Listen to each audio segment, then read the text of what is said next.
કોઈ દીકરીને જઈને પૂછો કે બાપ શું હોય, એટલે એવો બાપ, એના વિશે આપણા ગુજરાતી સાહિત્યમાં એક ગીત લખાયું કે ઘેરો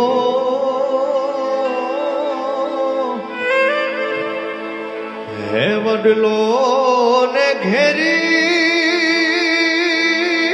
છાયડી રે લો,